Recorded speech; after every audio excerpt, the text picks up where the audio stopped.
3 years, gone, found out. My GF was cheating via text. The chipped ceramic mug warmed my hands as I stared out the window.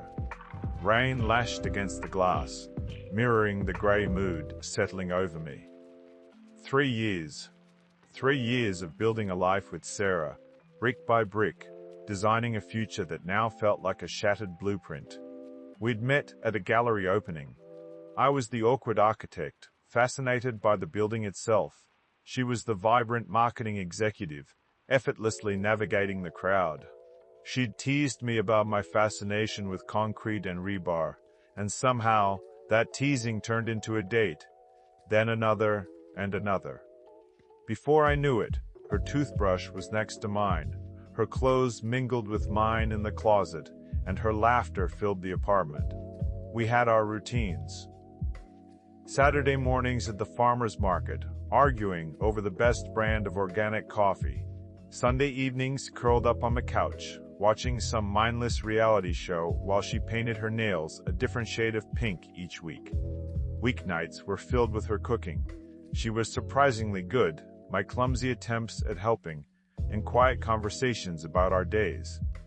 Lately, though, the conversations had become shorter, the laughter less frequent. Sarah had been working late more often, a necessary evil, she said, to climb the corporate ladder at her firm. She'd been promoted to senior marketing manager a few months back, and the pressure was on.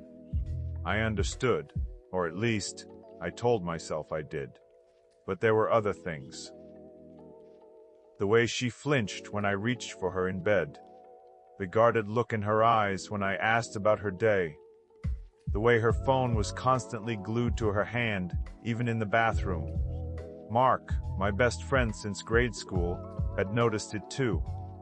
She seems distant, man, he'd said over beers last week. Trust your gut, Liam. You've always had a good one. I tried to ignore it. I hated the idea of doubting Sarah. We were a team, a partnership. But the gnawing feeling in my stomach wouldn't go away. The incident happened on a Tuesday. I was working from home, trying to finalize blueprints for a new library downtown. Sarah was in the shower, the sound of her singing muffled by the bathroom door. Her phone buzzed on the coffee table, a notification flashing across the screen. Can't wait to see you tonight.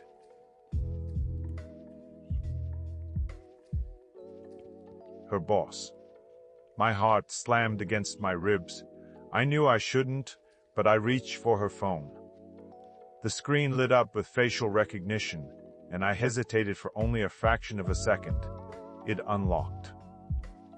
The messages were there, laid bare in all their ugly detail. Months of flirtatious banter escalating into explicit declarations of lust and affection. Plans for secret rendezvous at hotels, stolen kisses in the office, promises of a future together. My stomach churned.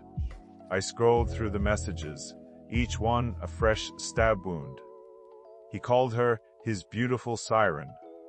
She called him her escape. They talked about how stifled she felt, how unappreciated she was, how I was, well, the messages didn't explicitly say it, but the implication was clear. I was boring. Predictable. Not exciting enough. I felt numb, detached, like I was watching someone else's life fall apart. I wanted to scream, to smash something, but all I could do was sit there, staring at the screen, the rain blurring my vision. When Sarah came out of the shower, wrapped in a towel, I didn't say anything. I just handed her the phone. The color drained from her face as she read the messages. Her eyes widened in horror, then shifted to a defensive glare. "Liam, I can explain," she stammered, her voice trembling. "Explain what, Sarah?" "Explain how you've been sleeping with your boss for the past 6 months. Explain how you've been lying to my face every single day." The words came out cold, sharp, like shards of glass. She tried to deny it at first, claiming it was just a flirtation, a mistake. but the evidence was undeniable, etched in digital ink across the screen. The fight that followed was a blur of anger, tears, and accusations. She blamed me for being too focused on my work, for not paying her enough attention. She said she felt trapped, suffocated. "So you decided to cheat on me instead of talking to me?" I asked, my voice barely a whisper. She didn't answer. I packed a bag that night. I didn't know where I was going, but I knew I couldn't stay there, not for another minute. The apartment, once a sanctuary, now felt like a prison. I crashed on Mark's couch for a week. He listened without judgment, offering endless supplies of beer and pizza. He knew better than to offer platitudes about moving on or finding someone better. He just sat with me in my pain. I told my sister, Chloe, what had happened. She was furious, not just at Sarah, but at me for not seeing the signs sooner. "You always see the best in people, Liam," she said, her voice laced with concern. "Sometimes, you need to see the red flags too." I started going to therapy. It was awkward at first, sitting in a sterile office, pouring out my heart to a stranger. But gradually, I began to unpack the layers of pain and betrayal. I realized that Sarah's affair wasn't about me. It was about her own insecurities and unresolved issues. I started focusing on myself. I threw myself into my work, designing buildings that were not only functional, but also beautiful, inspiring. I started running again, pounding the pavement until my legs ached and my mind was clear. I reconnected with old friends, rediscovered my love of photography. One evening, about 3 months after the breakup, I was having a drink at the Blue Moon, our old regular spot.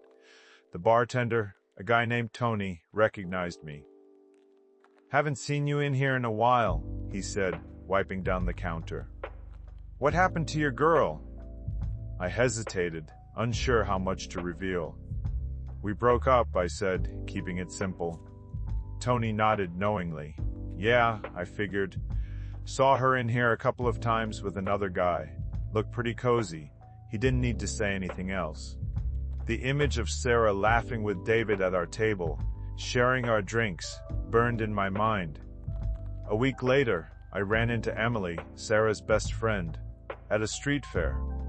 She looked uncomfortable, avoiding eye contact. "Liam, hi," she said, her voice strained. "How are you?" "As good as can be, considering," I replied, not bothering to feign politeness. "Did you know about Sarah and David?" She hesitated, her face turning pale. I suspected something was going on." "Suspected?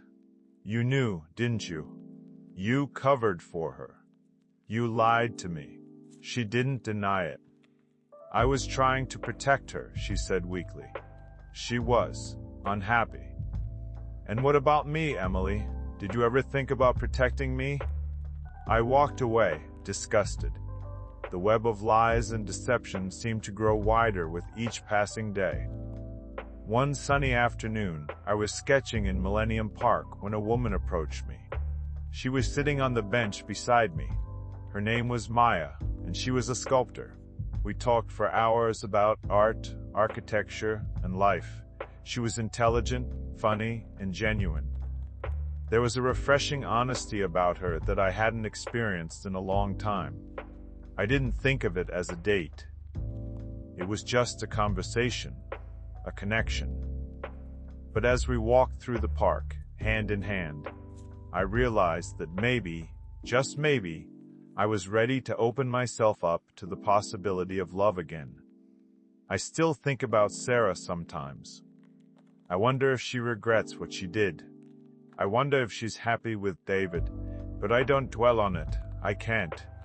I'm in a new apartment now, a smaller space with a better view.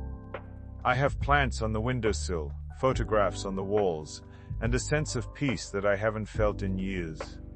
The blueprints for the library are almost complete. It's a beautiful building, a testament to resilience and hope. Just like me. I'm still healing. The scars of betrayal will always be there. But they don't define me. They remind me of what I've overcome, of the strength I possess.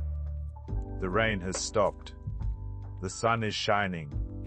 And for the first time in a long time, I feel like I can breathe again.